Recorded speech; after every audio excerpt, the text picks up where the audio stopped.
Welcome back to the art realm. I have one more work of art from Mesopotamia to share with you today.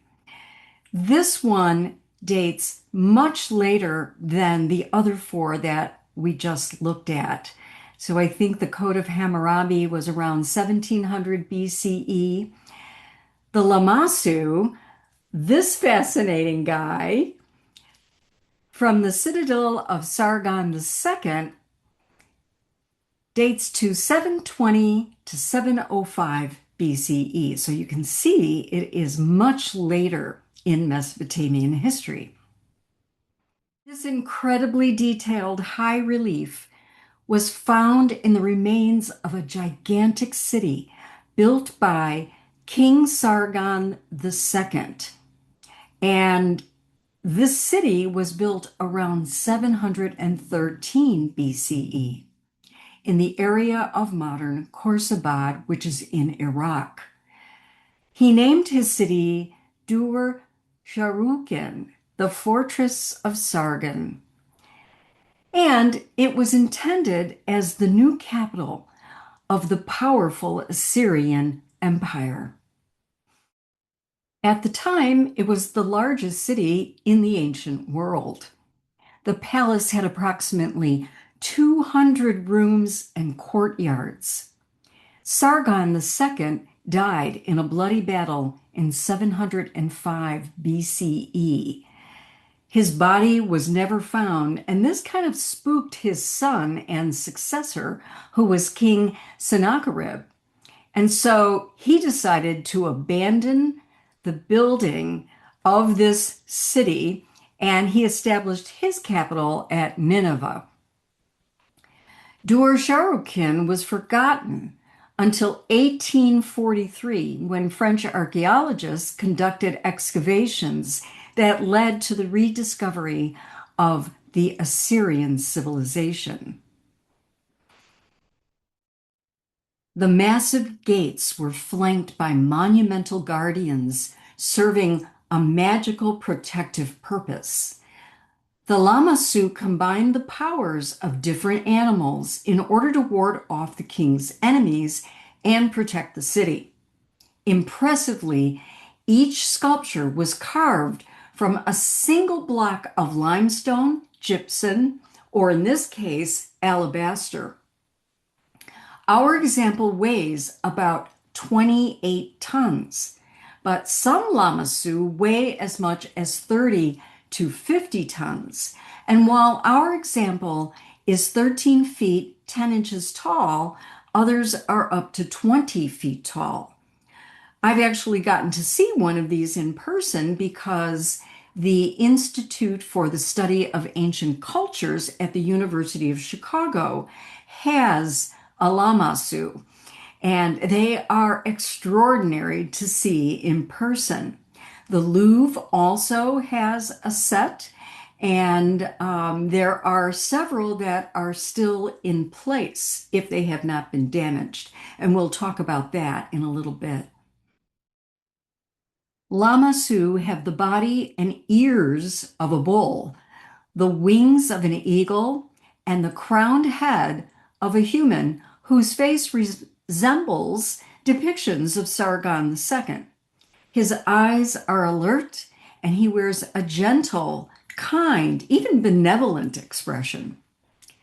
The horned crown, as we learned when we studied the Code of Hammurabi, is associated with divinity. It features a pattern of rosettes, another motif associated with divinity, and possibly the goddess Ishtar, and a ring of meticulously detailed feathers. Do you remember the votive figurines from Telesmar? They all sported the unibrow, a Mesopotamian pictorial convention, as does our Lamassu. The impressive beard is carved in a series of repeated geometric coiled circles that indicate complex braiding. The strange ears attached to the human head are those of a bull and are pierced with sumptuous earrings. Curls, feathers, horns, and other details on the head and body are skillfully incised with deep, precise cuts in high relief and finished to an extraordinary level of refinement. Decorative incised lines on the wings indicate the texture of feathers. Muscles, veins, and bones in the legs, which terminate in huge cloven feet, are carefully articulated. This naturalistic approach to anatomy contrasts with the stylization of the crown, beard, and feathers. Judging by residue found on other Neo-Assyrian sculpture, the Lamassu were probably painted using white, black, red, and blue pigment. Between the Lamassu's legs, there is a cuneiform inscription about Sargon's victories, virtues, and his piety. Expressions regarding the reigning king are standard in Neo-Assyrian inscriptions. And of course, they are effusive about the king's characteristics, his greatness, his wonderfulness. I wonder how much they were embedded in actual fact. The Lamassu, when viewed in profile, has a fifth leg. Viewing the sculpture from the front, we see two legs standing motionless. From the side, we see the Lamassu in full stride with four legs. That includes one of the front legs, so that's a total of five legs. Beyond this jaw-dropping sculpture, the palace of Sargon II was profusely decorated with mural paintings and other reliefs exalting the king's power. Culturally significant artifacts have been the target of extremist groups in the Middle East.